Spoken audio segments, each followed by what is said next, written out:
தெரியல. இங்கே இப்போது இந்த இன்சிடென்ட் அப்புறம் என்ன இப்போது டெம்பரரி இங்கே போட்டிருக்காங்க டியூட்டி பார்க்க சொல்லி.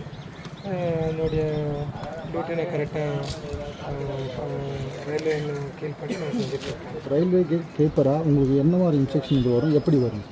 ரயில்வே கேட் கீப்பராக வண்டி வரும்போது எங்களுக்கு கால் இது வந்து நான் இன்டர்லாக் கேட்டு. நான் interlock road to close to road traffic எப்போவுமே க்ளோஸில் தான் இருக்கணும். ஏதாச்சும் இன்கேஸ் எமர்ஜென்சி அந்த மாதிரி டைமில் வந்து நம்ம எஸ்எம் கிட்ட ப்ராப்பராக ஓப்பன் கேட்போம். அவங்க ஓப்பன் கொடுத்து ஒரு நம்பர் எக்ஸ்சேஞ்ச் பண்ணுவாங்க. நாங்களும் ஒரு நம்பர் எக்ஸ்சேஞ்ச் பண்ணதுக்கப்புறம் தான் கேட் ஓப்பன். அதுக்கு முன்னாடி கேட் ஓப்பன் பண்ணுறதுக்கு முன்னாடி பேனர் ஃப்ளாக் ரெட் கலரில் 2 சைடு போட்டுட்டு அதுக்கப்புறம் தான் கேட் ஓப்பன் பண்ணுவோம். கேட் க்ளோஸ் பண்ணதுக்கப்புறம் பேனர் ஃப்ளாக் எடுத்துகிட்டு அதுக்கப்புறம் ஒரு எக்ஸ்சேஞ்ச் நம்பர் கொடுப்போம் எஸ்எம்க்கு. இந்தமாதிரி கேட்டு க்ளோஸ் பண்ணிட்டோம் அப்படின்னு சொல்லிவிட்டு அவர் கன்ஃபார்ம் பண்ணிங்கன்னா அதுக்கப்புறம் ட்ரெயின் மூவ்மெண்ட் வரும். பிளே ஸ்டோர் மற்றும் ஆப் ஸ்டோரில் இருந்து பாலிமர் செயலியை QR கோடு மூலம் பதிவிறக்கம் செய்யுங்கள். செய்திகளை உடனுக்குடன் பெறுங்கள்.